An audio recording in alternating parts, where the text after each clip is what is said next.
आज हवेली में उठने वाला है ऐसा तूफान जिसकी गूंज आने वाली कई पीढ़ियों तक सुनी जाएगी। गंभीर और दृढ़ आवाज में दुर्गा देवी ने ऐलान किया, सुन लीजिए सब लोग, आज से आहना अपनी पढ़ाई पूरी करेगी। वह बीए का फाइनल एग्जाम देगी। चाहे किसी को मंजूर हो या ना हो, मुझे कोई परवाह नहीं। मेरी बहू ने मुझे मेरा बचपन और मेरे अधूरे सपने वापस दिए हैं। उनकी बातें सुनकर पूरा घर सन्नाटे में डूब जाता है। बहुएं, बच्चे और घर के बुजुर्ग एक दूसरे का चेहरा देखते रह जाते हैं। ठाकुर जी कुर्सी से उठते हैं। उनकी आंखों में गुस्से की आग और चेहरे पर अपमान की लाली है। भाभी, ये कैसी बातें कर रही हैं आप? बहुएं चौखट लांग कर बाहर नहीं जाती। और आप कह रही हैं कि वो कॉलेज जाएगी? ये तो इस घर की सदियों पुरानी परंपराओं के खिलाफ है। लेकिन दुर्गा देवी की आंखों में भी अब तूफान है।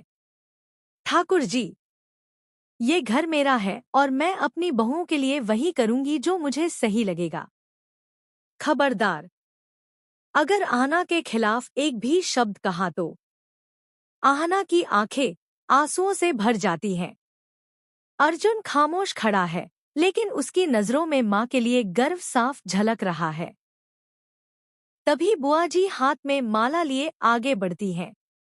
उनकी आवाज तल्ख है, दुर्गा, अगर बहुओं को इस तरह आजादी दोगी तो कल घर की इज्जत का क्या होगा?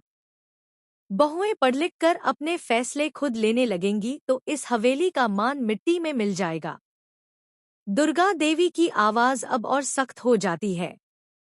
बुआ जी, घर की इज्जत तब नहीं जाती जब बहुएं पढ़ाई करें।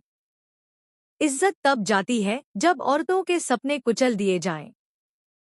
और मैं ऐसा होते कभी नहीं देखूंगी। मेरी बहुएं अब पढ़ेंगी, आगे बढ़ेंगी और अपने फैसले खुद लेंगी। ये सुनकर पूरा परिवार दंग रह जाता है। ठाकुर जी सबके सामने तो चुप हो जाते हैं, मगर उनके दिल में तूफान मचल रहा है। मन ही मन वह सोचते हैं, भाभी, आपने मुझे सबके सामने अपमानित किया है। अब देखना, मैं ऐसा जाल बुनूंगा कि आहना ही आपके पैरों तले से जमीन खींच लेगी। और इस हवेली की असली मालकिन सिर्फ मैं बनूंगी। कैमरा ठाकुर जी के चेहरे पर जूम करता है।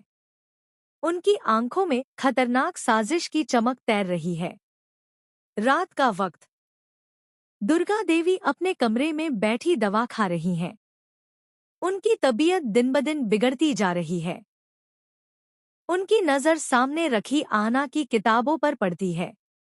धीरे से वह बुदबुदाती है, शायद मेरा वक्त कम बचा है, लेकिन अगर मैं ना रहूं तो इस घर की इज्जत और तहजीब सिर्फ आहना ही संभाल सकती है। ठाकुर जी कितनी भी साजिश करें, मैं अपनी सांसों के रहते रहते इस घर की बागडोर आहना के हाथों में देकर जाऊंगी। अब सवाल ये है, क्या आहना अपनी पढ़ाई पूरी करके इस घर की नई मालकिन बन पाएगी?